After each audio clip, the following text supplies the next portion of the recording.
세상의 모든 지식 언더스탠딩. 네, 자 이번에는 미국 얘기입니다. 예. 지금 뭐 미국의 상호 관세 곧 발표가 있을 예정인데 트럼프가 대체 왜 그러나? 왜 저러는 거야? 그래서 거기 그 얘기해 주는 사람이 스티븐 미란이라는 사람이라는데 뭐 여러 가지 미란이? 미란이 옛날에 우리 반이었던 그 미란이? 네, 백악관의 경제자문위원회 위원장이라는 예. 스티븐 미란이라는 사람이 있는데 이 사람이 리포트를 하나 썼고 그 리포트가 사실상 트럼프 경제 정책의 굉장히 주요한 논리 중에 하나로 트럼프가 왜 저렇게 관세를 높이려고 하냐? 그건 이대로 나서는 미국이 안 미국은 바뀌어. 계속 쪼그라들 수밖에 없어. 그렇습니다. 미국은 기축통화국이니까 계속 적자를 볼 수밖에는 없는 전 세계 구조가 있잖아요. 네. 그리고 미국 이제 해외로 자꾸 나간 달러가 미국으로 자꾸 들어오잖아요. 그래서 강달러가 자꾸 그러니까 되지. 숙명적으로 강달러가 될 수밖에 없어서 미국은 이놈의 제조업이나 무슨 걸 하려면 할 수가 없다. 잘 안 팔린다. 니네 나라도 비싸도 계속 못 팔려. 원화 강세되고 엔화 강세돼봐라 그 되겠냐. 그래서 미국은 특별하게 관세를 높이 이렇게 하고 네. 전 세계 경제가 돌아가기 위해서는 하여튼 모종의 특단의 지금껏 상상 못할 그런 조치들이 있어야 된다. 그렇습니다. 라는 그 보고서를 우리 미란이가 썼는데 썼는데 요 미란이 보고서를 잘 보면 네. 트럼프의 지금 관세 정책이 어떤 걸 노리는 거고 한계는 뭐고 좀 알 수 있지 않을까 해서 김상우 기자님한테 좀 정리 좀 해달라고. 미란이 리포트 네. 어떤 내용인지. 어서 오십시오.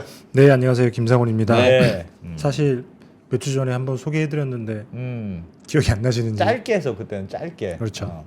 여튼 그 스티븐 미란이라고 하는 백악관 경제자문위원장이 사실 지난해 이 백악관에 입성하기 전이죠. 예. 지난해 11월에 이 리포트 써서 백악관 들어간 거네, 사실상. 꼭 그건지 뭐 선후 관계는 잘 모르겠습니다만 여튼 허드슨 베이 캐피탈이라고 하는 투자 회사에 있을 때 본인이 보고서를 하나 썼어요. 그 네. 제목부터 좀 심상치 않은데 글로벌 무역 시스템 재구조화를 위한 사용 설명서입니다.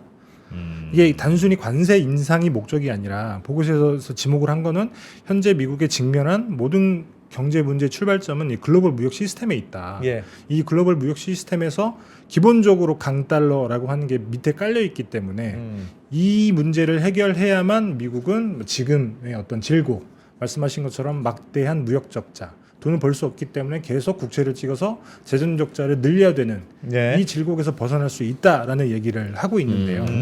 그래서 뭐 오늘은 어떤 말씀까지 드릴 거냐면 이제 곧 미국이 상호관세 발표를 하잖아요. 예. 그래서 우리나라도 거기서 이름이 빠지냐 마느냐 초미의 관심사인 건데 예. 그래서 뭐 현대차그룹이 최근에 가서 뭐 4년간 31조 투자하겠다. 그래서 우리나라 국민 입장에서는 우리가 이 정도까지 하는데 빼줘야 되는 거 아니냐라고 생각을 하실 수도 있겠습니다만 예. 요 미란 보고서를 자세히 읽어보면 그럴 가능성은 전혀 없겠구나라는 생각이 뭐 저절로 들 만큼 조금 장기적인 안목에서 트럼프가 목적하는 바가 있다. 알겠습니다. 뭐 목적하는 바가 뭡니까 그러면? 네, 일단은 뭐 개념 하나 정도만 간단하게 설명을 드리고 갈게요. 환율이라고 하는 게 사실 뭐 우리 너무 익숙한 단어이긴 합니다만 예. 원리적으로 따져봤을 때는 이 글로벌 무역 시스템의 핵심 중에 하나거든요. 잠깐 슬라이드 보여드리면 예. 대부분의 나라는 이런 구조로 돌아갑니다.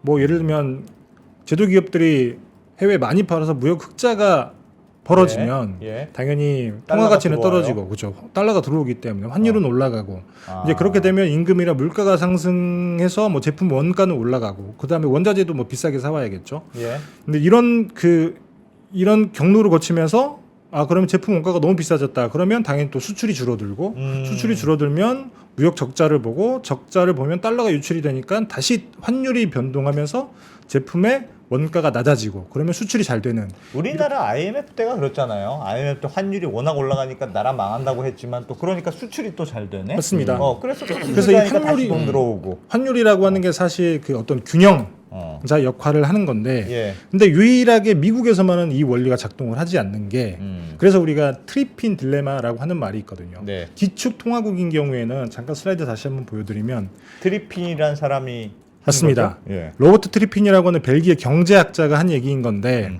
그래서 1960년대 이미 얘기를 했어요. 브레튼 우주 체제는 필연적으로 모순이 있고 그래서 결국 종말로 치달을 수밖에 없다. 네. 그 이유가 뭐냐면 이쪽에 있는 이쪽 사이드가 사실은 긍정적인 순환으로 가는 경로인 거잖아요. 안 좋았다가 좋아지는 경로. 안 좋았다가 좋았다가 그렇죠. 안 좋았다가. 근데 미국 같은 경우는 미국 수지 적자를 보더라도 계속 달러를 찍어내야 되기 때문에 이 경로를 거치지 않고 여기서 바로 여기가 바로 갑니다.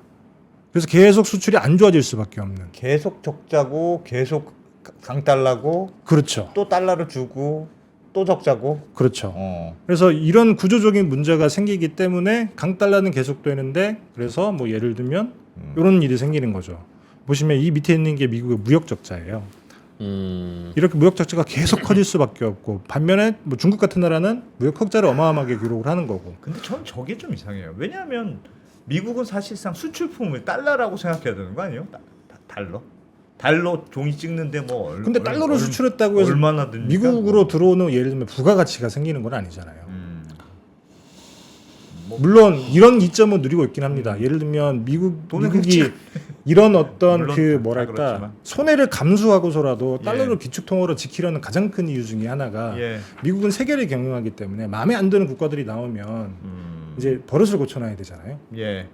근데 예전처럼 너희 달러 쓰지만 그쵸. 이렇게 할 수 있다. 가서 뭐 전쟁을 할 수는 있는 건 아니니까. 그래서 뭐 예를 들면 최근에 우크라이나 전쟁이 벌어졌다고 러시아를 제재할 수 있는 것도 달러 중심의 기축통화 체제가 만들어졌고 그 러시아가 우크라이나 전쟁을 일으킨 게 미국의 이익이 바란다고 생각을 했기 때문에 제재를 할 수가 있는 건데 예. 그렇기 때문에 이 달러라고 하는 기축통화의 이점을 충분히 누리고는 있지만 그럼에도 불구하고 막대한 무역 적자 그다음에 계속 보시면 적자가 쌓인다. 어마어마한 재정 적자 음. 거의 뭐 1년에 지금 35조 달러 정도 예.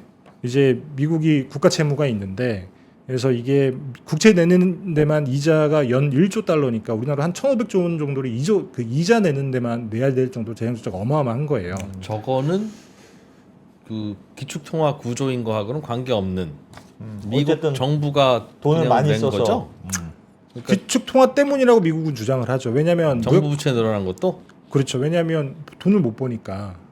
결국은 아니, 정부 재정을 써서 돈을 그렇죠. 돌려야 되는 거 아니에요? 왜냐하면 미국도 어쨌든 예를 들면 그 일반 국민들의 돌아가는 어떤 복지 정책이 많지는 않지만 이런 것들을 써야 되는데 해외에서 돈을 많이 벌어오게 되면 이제 그러면 그 돈으로 뭔가 많은 것들을 할 수 있는데 해외에는 항상 적자이기 때문에 알겠습니다.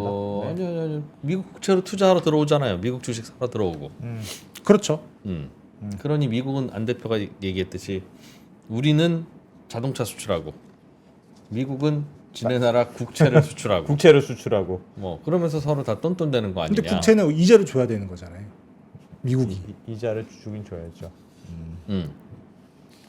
아무튼 그래서 뭐 네. 알겠습니다. 그거는 뭐 예. 그건 그렇고 여튼 아무튼 그래서 사실 이런 어떤 트리핀 딜레마 때문에 이미 1971년도에 한번 미국이 우리는 달러 그때는 달러 가치가 너무 많이 떨어졌어요. 예. 강세로 가다가 그래서 달러를 금으로 바꿔줘야 되는데 금으로 바꿔줄 게 없기 때문에 우리가 그때 브레튼 우즈는 앞으로 우리가 근편하지 않겠다라고 이미 한번 무너졌었는데 네. 그리고 난 다음에 금의 자리를 완벽하게 달러가 대체했음에도 불구하고 예. 똑같은 일이 벌어지고 있는 거고 지금은 브레튼 우즈 붕괴 당시처럼 이 어떤 모순 자체가 너무 임계점까지 올라와 있는 상황이다라고 이제 트럼프 행정부에서는 판단을 하고 있는 거죠.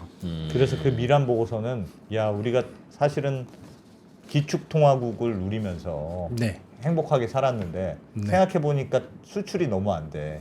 맞습니다. 그래서 수출을 일단 그럼 해결해야 일단 돼. 기본적으로 첫 번째는 강달러 체제인 거면 미국 제조기업들이 밖에 나가서 일단은 뒤쳐져야 되는 거잖아요. 왜냐하면 네.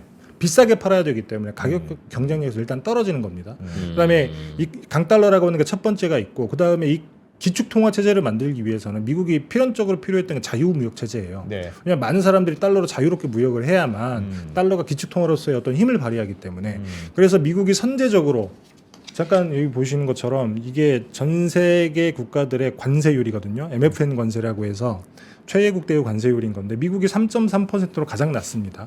그래서 미국은 선제적으로 본인들의 관세 장벽을 이렇게 낮춰놨는데 근데 봤더니 예를 들면 중국 같은 나라들, 뭐 일본 같은 나라들 그리고 유럽 같은 나라들도 이렇게까지 관세를 낮추지 않고 본인들의 관세 장벽을 높여놨더라. 예. 그럼 미국 제조기업인 경우에는 일단 강달러라고 하는 분리해. 불리한 점에 플러스 음. 저쪽은 관세 장벽이 높기 때문에 음. 일단은 가격 경쟁력으로는 그 시장 가서 경쟁이 안 되는 거예요. 음. 그렇다 보니 미국 제조업들이 뭐 굉장히 많이 망했죠. 그래서 이게 보시면 미국의 제조업 일자리 숫자입니다. 연도별 추이를 제가 뽑아온 건데 2000년 딱 1990년대까지만 하더라도 그래도 거의 1,800만 명 정도 예. 수준에서 왔다 갔다 했어요. 그래서 딱 이 수준 보시면 딱 거의 뭐 비슷하게 왔다 갔다 하는데 정확히 2001년에 중국이 WTO에 가입을 하거든요. 근데 그러면서 굉장히 중국의 어떤 제조 물품들이 전 세계 시장에 쏟아져 나오기 시작을 하죠. 근데 그때 보시면 미국의 제조업 일자리가 거의 수직으로 낙하를 합니다. 그래서 지금은 한 1,200만 명 수준에서 왔다 갔다 하는데 예. 그러면 한 20년 새 600만 명이 사라졌다는 얘기인 거잖아요. 우리나라 전체 제조업 일자리가 한 440만 명 정도가 되거든요. 그만큼 많은 일자리가 사라진 건데 예. 이게 다 아까 말씀드렸던 강달러 체제 그다음에 불리한 관세 운동장 요 두 가지 때문에 벌어지는 일이다라고 생각을 하는 게 트럼프 행정부의 판단인 거죠. 그래서 그러면 우리도 관세를 부과하자. 맞습니다. 그러면 저쪽 우리도 관세를 부과하면 우리도 무역 적자가 좀 줄어들 거 아니겠느냐. 맞습니다. 그건 거죠, 그럼. 그렇죠. 그래서 첫 번째로 하는 게 뭐 이미 일기 행정부 때도 했습니다만 관세 인상. 그래서 미국이 최대 소비 시장이기 때문에 니들이 일단 관세를 높여놓으면 알아서 공장을 들고 미국으로 들어올 거 아니냐. 실제로 그치. 현대차가 그래서 미국으로 가죠. 그래서 외국 기업 중에는 현대차가 그 제철소부터 자동차까지 이걸 완벽하게 수직 계열화한 첫 번째 자동차 브랜드가 되거든요. 그래서 이렇게 미국으로 들어오는 기업들이 돌아오면 당연히 그 기업들은 미국에서 일자리도 만들고 미국에서 팔기 때문에 미국 할 때는 뭐 좋을 수밖에 없는 거고. 그래서 일단은 이렇게 어떤 빌미를 잡아서든 무조건 관세를 올리는 거예요. 그래서 캐나다, 멕시코는 뭐 불법 이민자, 펜타닐 이런 걸로 빌미를 잡았고 중국 같은 경우도 니네 굉장히 반칙을 많이 하잖아. 그래서 관세를 때린다고 하고 있고 뭐 우리나라처럼 자유무역 협정을 맺어서 사실 관세가 거의 제일에 가까운 나라들은 예. 최근에 USTR에서 무역 장벽 보고서라고 하는 걸 발표를 했잖아요. 거기 예. 보면 니네 비관세 장벽이 너무 많고 무역 흑자가 너무 많다. 이렇게 트집을 잡고 있거든요. 그래서 뭐 예를 들면 이번에 미국에서 지적을 한 게 니네가 무기나 군수품을 살 때 미국의 주요 수출품 중에 하나가 무기이기 때문에 예. 니네들이 절충 교역 프로그램이라고 하는 걸 활용을 하는데 이게 뭐냐면 조금 어려운 말이긴 합니다만 $1,000만 이상 뭐 무기나 군수품을 사들일 때는 조건을 걸어요. 니네는 기술 이전을 우리한테 해라. 예. 그럼 우리가 니네 거 사줄게. 근데 미국이 보기에 이거는 굉장히 무역 장벽이다. 불공정한 거다라고 이거 트집을 잡는 건데. 지금 그렇게 주장하고 있다는 거죠. 근데 이게 원래는 단 한 번도 트집을 잡았던 적도 없고 대부분의 나라들이 무기를 살 때는 이 방식을 씁니다. 우리나라만 쓰는 게 아니라. 예. 근데 미국도 사실 형태는 다르긴 하지만 싫으면 안 팔면 되잖아 그러면. 그렇죠. 싫어도 안 팔면 팔면서 왜 되는데. 말이 많아 왜? 근데 미국 입장은 뭐라도 트집을 많이 잡아놔야 이제 그래야 관세를 매길 수 관세를 있다는 매길 수 거예요. 있다. 그냥 어떤 명분 없이 관세를 매길 수 있는 건 알겠어요. 아니기 때문에. 근데 궁금한 건 네. 왜 지금 관세를 매기는지는 알 것 같은데 무역 적자 우리도 억울해. 우리도 수출 좀 해보자. 네네. 우리도 제조업 다 죽었잖니 미국 입장에선. 네. 그런 건데 말씀하셨던 대로 이게 딜레마잖아요. 맞습니다. 미국 기축 통화라면서요. 네. 그래서 원래는 환율이 작동해서 네. 적자가 많이 생기면 달러가 떨어지고 그럼 또 네. 수출이 되네. 이상하게 이렇게 또 잘 되네. 이렇게 돌아가야 되는데 그놈의 기축 통화의 이점을 누리기 때문에 그걸 포기한 거지 않습니까? 맞습니다. 그걸 어떻게 둘 다 하겠다는 거냐는 거예요. 미란 보고서에서. 그걸 미란이가 할 수 있다고 얘기했잖아요. 그게 어떻게 이 욕심 많은 미란이가 어떻게 할 수 있다는 그래서 거냐는 사실 겁니다. 첫 번째 관세 정책이 굉장히 중요한데 이건 지나가는 게 아니라 일단은 관세를 무조건 다 때리고 본다. 그러고 예. 난 다음에 첫 번째 넘어야 될 장벽이 뭐냐면 인플레이션이에요.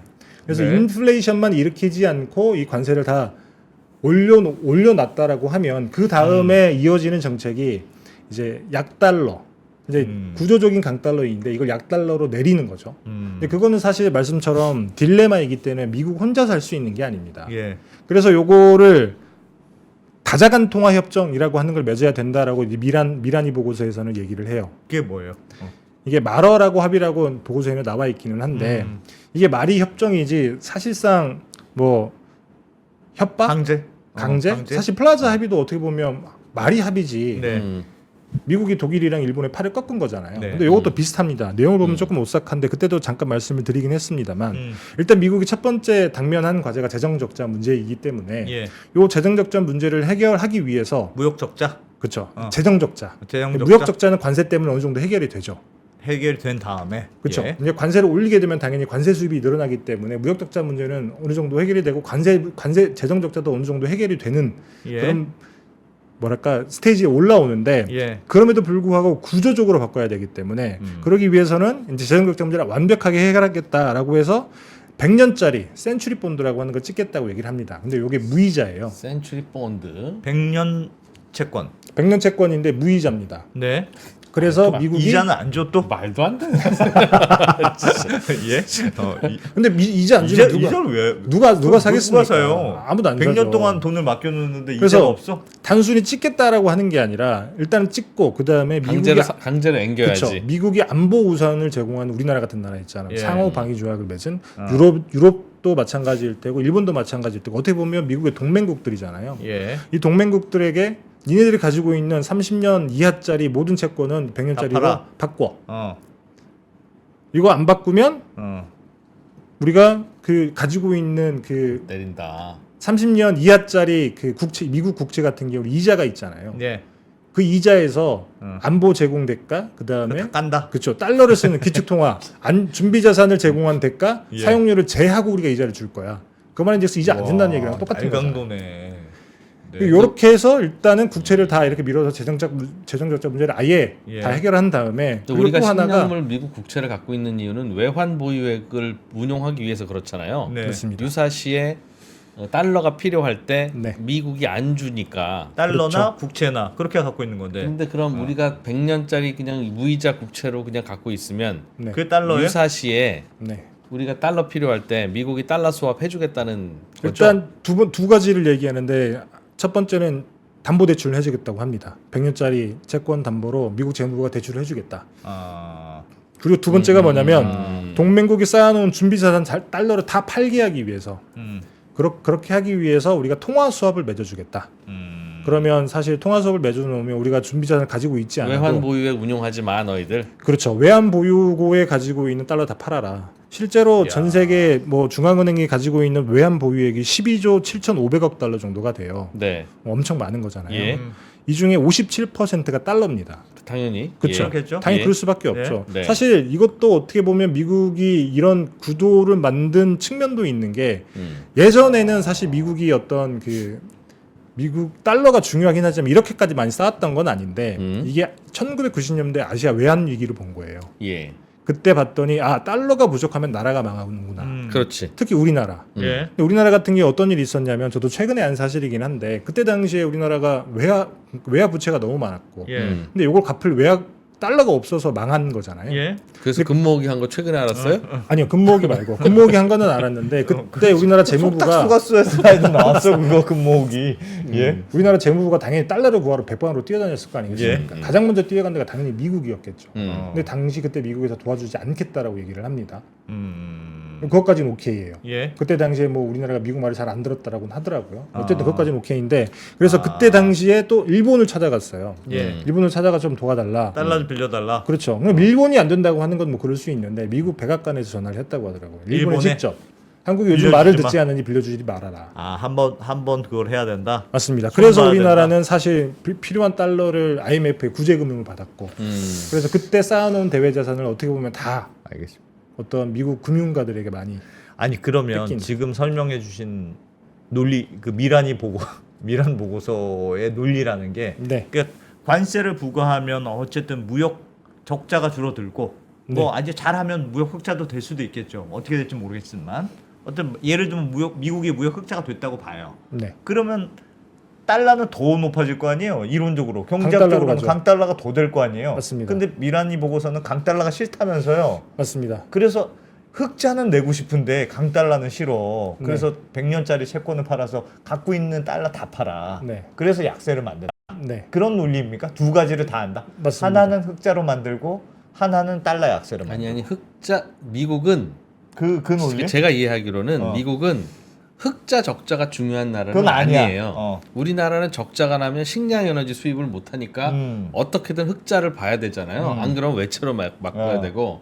근데 미국은 무역에서 적자가 나더라도 빠져나간 달러가 그 쥐들이 갖고 있어서 뭐 할 거야? 미국 국채 사야지. 그러니까 어차피 다 돌아와요. 그렇죠. 네. 어차피 돌아오니까 돌아오는 과정에서 자꾸 강달러가 되는 거야. 강달러가 되는 거지 어, 자꾸. 네. 자꾸 달러가 빠져나가면 어. 그럴 텐데. 음. 그래서 강달러가 자꾸 되는데 약달러로 만들고 싶다. 약달러를 만들고 싶은 이유는 미국은 그러니까 이렇게 해서 계속 돌려도 되긴 되는데 문제는 이렇게 돌리다 보니까 미국의 제조업이 자꾸 죽는다. 꼬꾸라지고 그러면 무역 적자는 더럽게 커지면서 자꾸 그게 그 우리가 이자 줘야 되는 국채를 팔아야 되는 이런 문제가 되니까 이제는 일자리는 어디서 생기냐 하는 이제 그런 문제가 맞습니다. 되는 거죠. 최소한 일자리는 생겨야 되는데 그래서 미국의 제조업을 살리려면 미국의 제조업을 살리려면 약달러를 만들어야 돼. 이런 엔진을 더 이상은 돌리면 안 되겠다. 그렇죠.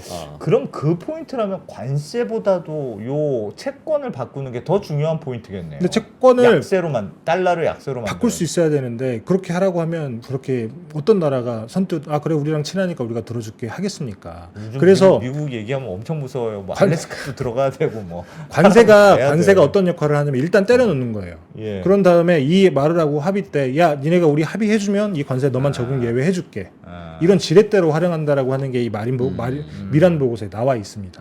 그래서 사실 생각을 해보면 곧 있으면 상호 관세 나오고 우리나라도 당연히 관세 적용 대상국에 들어가겠습니다만 우리가 어떤 방법을 써서도 사실은 이 관세의 어떤 그 칼날이라고 할까요? 네. 이 타겟을 벗어날 수 없는 이유가 나중에 약달러를 만들기 위해서 이 관세라고 하는 걸 지렛대로 활용한다라고 하는 게 이미 보고서에 나와 있는데 예. 그러면 우리가 지금 어떤 미국이 요구하는 거다 다 들어준다고 한데 과연 지금 니네 말 잘 들었으니까 적용 예외 해줄게 할까? 근데 그렇게 되면 나중에 말을 하고 합의할 때 우리 입장에서는 아 다 들어줬는데 우리 이미 적용 예외인데 굳이 우리가 뭐하러 들어가? 이렇게 할 수밖에 없죠. 그것도 그렇고 예를 들면 100년짜리 달러 무이자 채권을 갖고 있으면 그거는 시장에서 거래가 안 될 거 아니겠습니까? 그렇죠. 누가 그걸 사요? 무이자 펀드인데 맞습니다. 그냥 떠행인 거지. 그렇죠. 그러니까 미국 재무부가 야 니네 달러 필요할 일 있으면 우리가 이걸 가지고 대출도 해주고. 캐시로 바꿔줄게. 네. 하지만 안 바꿔주면 어떡할 거야? 그게 가장 큰 문제인 안 겁니다. 바꿔주면. 내 말이 지금 AI도 뭐 사실 불안하다고. 2년 전에 러시아가 어. 미국의 은행에 예금을 놨다가 그 예금 다 몰수당했잖아요. 맞습니다. 그거 어떡할 거야? 근데 사실 우리가 러시아처럼 그렇게 뭔가 큰 일을 벌이지는 않겠습니다만 근데 엄청 1997년 엄청 말씀드렸던 불안한 게 거지. 아무리 미국이 우리 우방이고 상위 방위 조약을 맺었다고 예, 한데 뭐 알아서 기여해야 되는. 그렇죠. 어느 순간 미국 마음에 들지 않으면 충분히 안 줄 수 있는데 그때 그러면 우리가 이미 통화 주권을 넘기고 난 다음에 달러가 아무것도 없는데 미국이 달러 안 준다고 하면 어떻게 되냐? 망하는 수밖에 없잖아요. 궁금한 게 하나 더 다들 있습니다. 그렇게 생각할 텐데 우리 말고도. 이 이게 예를 들면 이 지금 미란 보고서대로 하여튼 희망회 미국의 희망회로를 돌려서 그게 됐다고 해봐요. 네. 그렇더라도 문제는 미국의 인플레이션이 날 수 있다는 우려들이 있지 않습니까? 그렇죠. 관세를 올리고 뭐 이렇게 하면 미국 물가가 올라갈 거 아니에요. 맞습니다. 그러면 미국도 그거는 싫을 거 아닙니까? 그래서 사실 그거는 괜찮대요? 첫 번째 시험대가 인플레이션이에요. 관세 정책의 성공 여부에 따라서 다음 단계로 갈 수 있느냐가 만약에 결정이 되는데 네. 지금 뭐 너무 관세를 올려서 인플레가 오르내 많이 하고 사실 굉장히 큰 논란이 있기도 하죠. 그래서 미란 보고서에서 어떤 얘기를 하냐면 잠깐 슬라이드 보여드리면 2018년, 2019년에 중국이랑 무역 전쟁을 했잖아요. 사실 예. 국지전 같은 건데 그때 당시에 미국이 중국산 수입품의 한 17.9% 정도 관세를 인상을 했습니다. 예. 근데 그 당시에 미국 달러 대비 위안화 환율이 한 14.15% 가량 정도 또 이렇게 떨어졌어요. 그러니까 이 환율이 변동을 하면서 관세 인상 효과를 상쇄를 해서 그 이론적으로 봤을 때도 그때 당시에 관세를 15%, 17, 8%까지 올렸지만 이론적으로도 한 4% 정도의 인상 요인밖에 없었고 예. 그리고 보시면 실제로는 그때 당시에 사실 2019년, 2020년대 물가가 내렸다. 그렇기 때문에 관세 인상이라고 하는 거는 사실 인플레이션에 그 큰 영향을 미치지 않는다라고 하는 게 미란 보고서의 주장이기도 하고 근데 물론 실제로 많이 오른다라고 하는 주장들도 많이 있죠. 뭐 예를 들면 잠시만요. 파이낸셜 타임즈 같은 경우에는 미국이 25%의 관세를 부과하고 예. 다른 나라들이 그 관세를 때려맞은 다른 나라들이 25%로 보복 관세를 하게 되면 미국의 인플레이션 효과가 연간 5.5%에 달한다. 이 아니 저거는 완전 논리적으로도 그래요. 그러니까 내가 부가해서 수입하는 물가만 오르는 게 아니고 저쪽에서도 관세를 부과하면 아예 그냥 무역이 잘 안 되는 거잖아요, 서로. 그렇죠. 꼭 이렇게 많은 나라들한테 지금 한다는 거니까 무역이 안 되면 뭐 당연히 물가가 오르죠. 그렇죠. 물건이 잘 부족해지기 때문에. 들어오질 않을 텐데. 근데 뭐 어쨌든 학술적으로 봤을 때는 관세 인상이 인플레이션에 미치는 영향은 사실 반반 정도예요. 그래서 예를 들면 물가에 민감한 미국, 연준 이런 곳들은 당연히 물가가 많이 오른다라고 주장을 하고 있고 그렇지 않은 곳들은 미국 같은 경우는 사실 수입을 많이 하기는 하지만 전체 GDP에서 수입 비중이 그렇게 크지 않다. 그래서 중간 수준이 뭔지 모르겠지만 어쨌든 중간 수준 정도의 관세 인상은 물가 충격을 주지 않는다. 뭐 이런 주장들도 많이 있기는 합니다만 어쨌든 그럼에도 이 미란 보고서에도 나와 있는데 그냥 미국이 단순히 관세를 올리는 거는 물가에 충격을 안 줄 수 있지만 미국이 물가를 올려서 다른 나라들이 보복 관세를 매겨서 이제 무역 전쟁으로 비화를 하게 되면 요거는 말씀처럼 그러면 진짜 정말 물건이 귀해지는 거기 때문에 물가가 오를 수밖에 없다. 미란 보고서에도 그런 게 나와요? 그러니까 미란 보고서가 성공하려면 우리만 관세를 부과하고 상대는 관세를 부과 안 해야 성공한다는 맞습니다. 뜻이네? 그렇죠. 미란 보고서 그 문구가 정확히 들어가 근데 있습니다. 미국이 관세를 보복했는데 미국 같이 보복한다는 건 미국하고 무역 안 하겠다는 건데 미국하고 무역 안 할 수 있으면 걱정도 안 하죠. 그게 미국의 딱 논리잖아요, 그럼. 지금. 맞습니다. 이 전략은 전 세계에서 오로지 아메리카만 쓸 수 있는 전략이에요. 저도 그렇게 생각합니다. 미국이랑 거래 안 할 수 없고 미국 시장 포기할 수는 없으니까. 그렇죠. 캐나다는 삐져가지고 남아공이 관세 높인다고 우리가 그럼 자동차 공장을 남아공에다 만들 것 같습니까? 이야. 그리고 사실 이게 성공한다고 하더라도 달러 약세까지 간다고 하더라도 이런 문제가 또 남아 있기는 해요. 사실 예. 플라자 합의 때는 전 세계 경제에서 서방 국가들이 차지하는 비중이 어마어마했잖아요. 그래서 독일이랑 일본만 꺾으면 됐는데, 근데 잠깐 슬라이드 보여드리면 주요국 외환 보유액을 보시면 네. 이 보라색이 이제 예를 들면 말하라고 합의를 한다고 하더라도 그 우산 안으로 안 들어온 나라들입니다. 중국, 인도, 러시아, 뭐 사우디아라비아, 홍콩 같은 나라들인 건데 여기서 달러를 굉장히 많이 가지고 있어요. 예. 그러면 예를 들면 우리나라, 일본 이런 곳들이 미국이랑 말하라고 합의를 맺어서 달러 자산을 다 판다고 한들 네. 이쪽에서 계속 빨아들이면 이게 구조적으로 강달러인 그 기축통화 체제 때문에 강달러인 게 과연 약달러로 바뀔 것이냐. 바뀌겠느냐. 그렇죠. 저거는 저 달러를 벌려면 중국, 러시아가 미국에 수출을 많이 해야 되는데 맞습니다. 관세가 높아지면 많이 수출할 수가 없고 많이 그러니까 수출할 수가 없으면 달러가 많이 들어가진 않고. 근데 뭐 예를 쌓을 수 들면 없죠. 달러가 기축통화이면 굳이 미국에 수출하지 않아도 브라질에 수출해도 달러로 받잖아요. 이 달러를 계속 쓰지 않고 쟁여놓으면 계속 빨려 들어가는 거기 때문에 그러면 우리가 달러로 다 판다고 한들 정말 얼마 정도까지 미국이 원하는 만큼 정도의 약달러가 될 것인가 요거는 플라자 합의 때랑은 조금 다를 수 있다라는 얘기인 거죠. 근데 저는 미란이 보고서 얘기를 듣고 제일 궁금했던 게 그러니까 미국의 제조업이 잘 안 되는 게 강달러 때문이야. 그러니까 문제 출발이잖아요. 네. 그 미란이라는 아저씨는 맞습니다. 그게 맞을까? 아저씨예요? 아저씨요, 아저씨. 아저씨 이름이 미란이야. 네. 그게 잘 모르겠더라고요. 뭐 사실 그러니까 물론 당의 영향이 있겠죠. 당의 영향이 있겠으나 그럼 약달러로만 바뀌면 그럼 미국이 정말 수출이 진짜 잘 될까? 뭐 제가 생각하기에는 미국이 제조업에서 세계 1등 먹겠다라고 요 정책을 펴는 건 아니라고 생각을 해요. 근데 다만 지금처럼 진짜 제조업이 사라지고 그렇기 때문에 바깥에 나가서 무역으로 벌어올 돈이 없는 이런 상황은 조금 탈피를 해보자. 그리고 뭐 예를 들면 현대차가 어쨌든 미국으로 공장 세우러 갔잖아요. 예. 그러면 현대차가 거기서 만들면 당연히 포드보다 훨씬 더 자동차를 잘 만들 수 있을 거라고 생각을 합니다. 그럼 거기서 만들어 가지고 수출을 하면 브라질에 팔고 이렇게 팔면 요거는 우리나라의 수출이 아니라 미국의 수출이 되는 거예요. 그러면 요것도 사실은 어떻게 보면 그렇게 되면 미국이 수출 많이 할 수 있을 것 같은데 라는 생각이 들 수도 있기 때문에 그거는 조금 지켜봐야 되지 않을까. 아니 그러니까 예를 들면 그런 거죠. 그러니까 미국의 자동차가 잘 안 팔려. 네. 그럼 미국의 자동차가 강달러 때문에 좀 비싸게 팔리는 것도 있습니다만 네. 강달러 때문에 미국에서 사오는 수입품이 또 싸지잖아요. 맞습니다. 그럼 그게 약달러가 되면 미국의 제조업 경쟁이 무조건 올라가느냐. 또 수입품 사오는 것도 원자재를 사오거나 부품을 사오거나 하는 것도 비싸질 텐데. 대신에 요 균형 아까 그냥 잘 못 말씀드렸던 만들어서 못 파는 거 아닐까? 잘 못 만들어서 못 파는 거 맞죠. 파니까 못 만드는 악순환이라는 거지. 못 만드니까 못 트럼프 파는. 입장에서는 우리 미국이 이렇게 위대하지 않을 리가 없어. 근데 뭐 사실 미국 그럴 수 브랜드들이 있죠. 조금 뭐랄까 현지화 전략을 잘 못 펴는 것도 있죠. 예를 예. 들면 제가 지금도 기억하는 것 중에 하나가 제가 굉장히 사고 싶은 미국 자동차가 하나 있었습니다. 예. 네, 브롱코. 맞습니다. 근데 브롱코를 제가 왜 안 예, 샀냐면 그런 스타일이구나. 물론 이 뭐랄까 그게 구조적인 한계가 있다고는 합니다만 사이드 미러가 접히질 않아요. 네. 손으로 접어야 됩니다. 네. 손으로 접지. 사고 싶은 차인데. 손으로 어떻게 접습니까? 매번 오고 어떻게 맨날 접어요. 예. 그래 후진할 때 사이드 미러 접어야 그 안으로 아, 들어갈 들어갈 수도 주차장 있는데. 많은데. 그럼요. 그리고 내려서 항상 여기서 접고 저기서 접고 해야 그럼 되는 접고 건데. 후진하면 또 백미러가 안 보이잖아요. 불편하겠다. 그래서 따로 이렇게 살 사고 난 다음에 시공을 해야만 이렇게 전동화 할 수 있다고 하더라고요. 예. 그게 그렇게 어려운 건가 싶은 생각이 드는 거죠. 그거 좀 하지. 그만큼 뭐 현지화에 별로 큰 생각이 없어서 그런 건지 모르겠습니다만.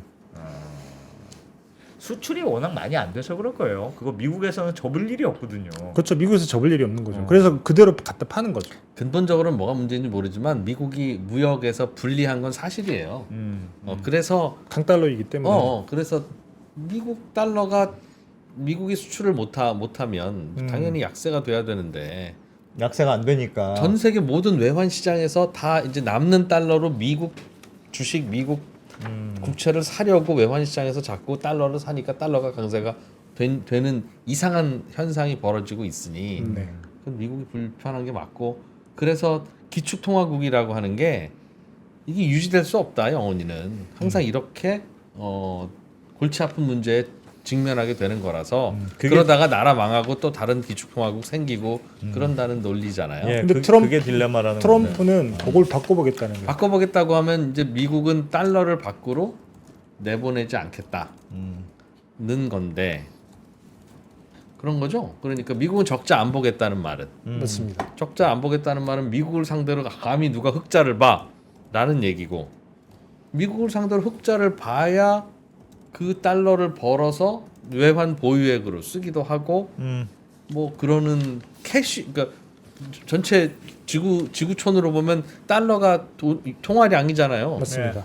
그런데 그 달러가 전 세계로 안 돌고 미국에만 머물러 있으면 어떻게 그게 기축통화가 되고 다른 나라는 기축통화국이라고 하는 게 무역을 하기 위해서 미리 예비를 쟁여놓는 돈인데 그 돈이 미국을 상대로 돈을 벌어야 그 돈이 쟁여질 거고 될 텐데 돈이 귀하고 안 돌면 기축통화 못 쓰는 거죠.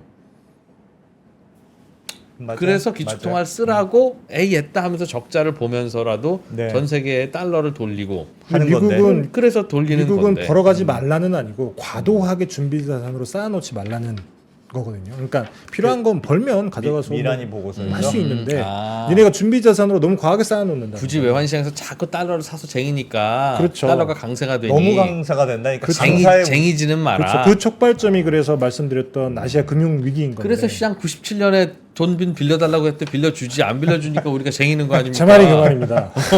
니들이 그때 전화해서 빌려주지 네. 말라고 그랬다며. 영나라 일본도 사실 미국이랑 상설 스와프가 맺어져 있어 언제든지 달러 필요한 미국한테 달라고 하면 되거든요. 그럼에도 그러니까. 불구하고 달러를 어마어마하게 쌓아둬요. 근데 일본도 똑같은 공포를 가지고 있는 거죠. 우리 그래. 이제 한국은행 외환 그 보이고 절대 못 털어요. 예전 트라우마가 있어가지고. 맞습니다.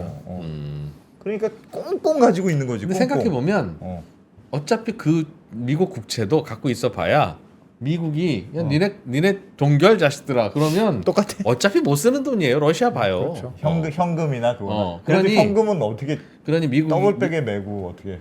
미국 달러 캐시를 어떻게 해? 예. 와. 알겠습니다. 아무튼. 그래서 그러면 답은 금이랑 비트코인 둘밖에 없다는 이야기가 그래서 나오는 거지 않습니까? 그렇죠. 금 얘기는 요즘 그래서 많이 나오는 것 같긴 하더군요. 미란 보고서가 하여튼 오늘 보니까 그러면 지금 관세가 상호 관세가 쭉 되고 만약에 이 보고서대로 진짜 이 시나리오도 간다 그러면 네. 다음 시나리오는 국채군요. 100년 국채. 그렇죠. 요 시나리오대로 나라라고 간다고 합의라고 한다면. 하는 걸 이제 다자간 통화 협정을 맺기 위해서 어. 뭔가 이렇게 무대를 만들고 그다음에 합의를 하게 되면 그때 이런 조건들을 내걸겠죠. 우리가 100년 채권 찍을 테니까 얘네 사가 대신에 가지고 있는 국채들은 다 이걸로 바꿔. 아, 그게 또 트리거로 그러니까 일종의 바터용으로 관세를 쓸 수도 있고. 그렇죠. 요거 니네가 안 한다고 하면 우리가 사용료를 물리고 한다고 하면 우리가 관세 풀어줄게. 야. 그럼 미국의 10년 국채 시장은 없어지겠네? 근데 민간에서 하게 빨리 민간에서 팔아야 쓰겠어요. 돼. 민간에서. 근데 금융회사들이. 아 그렇지만 아. 그 수요가 어마어마할 텐데 10년 국채 정부가 갖고 외국 있는. 그렇죠. 정부는 10년 국채 살려고 하지 마. 니들은 정부는- 무이자 100년 센츄리 본드만 사. 그렇죠. 코리아 정부는 준비 자산으로 무조건 바꿔. 이게 약간 어음 써주는 느낌이네 거의. 100년 국채라는 게 사실상 어음이나 마찬가지죠 뭐. 그렇죠. 주기는 이자 좀- 없는. 대신에 어찌 됐든 우리가 니네한테 안보 주산을 제공해주지 않냐. 그 달러 저 스왑도 해주니까 달러 수합도 해주고 도둑 같이 지켜주니까 한국 같은 나라는. 완전히 탯줄 이으라는 거네. 근데 진짜 정말 야. 전혀 대등하지 않은데 이제는 거의 뭐 같은 조건에서 대등하게 조건을 따지되 대신에 우리한테 유리하게 다 바꾸겠다라고 하는 얘기인 거죠. 다만 우리가 그럼 그동안 무역 경상수지 흑자를 예를 들면 1년에 1,000억 불을 내서 네. 다 달러로 산다면 1,000억 불어치 미국 10년 국채를 샀을 텐데 네. 앞으로는 야 니네 1,000억 불이 나서 1,000억 불어치 무이자 100년 본드를 주마. 그러면 네. 우리는 1,000억 불어치를 다 그걸 안 사고 그 중에 일부를 우리가 서학배미들한테 달러를 팔아서 그게 미국 구글 주식 사고 그러는 거잖아요. 네, 네. 그럼 다 그냥 미국 주식으로 사지. 우리가 남는 거는 남는 거 있으면 경상수지 흑자 본 거를 지금은 한국은행이 가져가서 외환 보유액 쌓으면서 미국 국채도 사고 그 중에 일부는 서학개미들이 미국 주식도 사고 그러는 거잖아요. 그 중에 일부는 국민연금이 가서 뭐 런던 부동산도 사고 예. 그러고 있는 건데 많이 남겨봐야 어차피 센츄리 본드로 갖다 앵길 것 같으니 네. 우리는 그럼 주식을 사. 어, 주식을 사서 한국은행- 주식을 양도해 줘. 한국은행도 센츄리 본드 살 우리 외환 보유액이 없을 거 아니겠어요? 네. 그럼 누구한테 앵기지? 한국은행이 아. 외환 보유액을 쌓아놔야 너 이걸로 저 센트리 할 본드 텐데. 사가 할 텐데 한국은행 보고 외환시장에 개입하지 말고 쌓지 말라고 하면 외환시장에 돌아다니는 것들은 다 민간이 가져갈 거고 민간은 그렇죠. 알아서 구글 주식도 사고 알아서 엔비디아도 사고 할 텐데 그래서 사실 민간은 어떻게 미란 앵겨? 보고서를 평가하는 게 예. 할 것 같기도 하고 예. 어느 정도 어떤 생각으로 구상을 하는지는 알겠는데 이게 현실에서 작동을 할지는 모르겠다. 너무 만화 같은 얘기다라고 평가하는 분들이 굉장히 많이 있어요.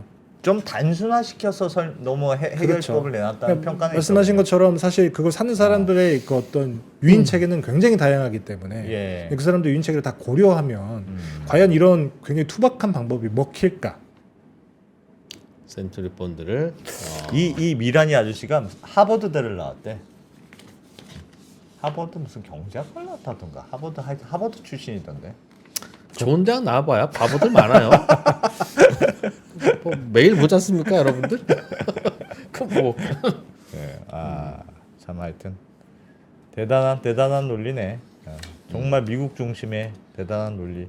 약간 그동안은 미국은 기축통화니까 북이니까 이 정도는 감내하고 살아야지. 그래도 너희가 얻는 게 훨씬 많잖아. 이런 주장이었는데. 그렇죠. 근데 이제는 너무 인계점에 와 있다 보니까 얻는 거는 그 지위는 그대로 유지하면서 그래도 요건 바꿔보고 싶어.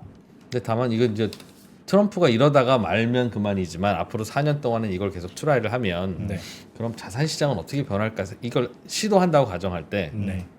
분명히 외환 보유액을 쌓지 말라고 할 거고 쌓았으면 그거는 센츄리 본드로 하라고 할 테니 네. 우리 한국은행은 외환 시장에서 달러를 살 이윤이 니즈가 없다. 적어질 거라고요. 네. 있는 달러도 외환 시장에 팔아야 되잖아요. 음. 그러면 달러가 약세가 될 거예요, 정말. 그렇죠. 원화 대비로는. 그렇죠.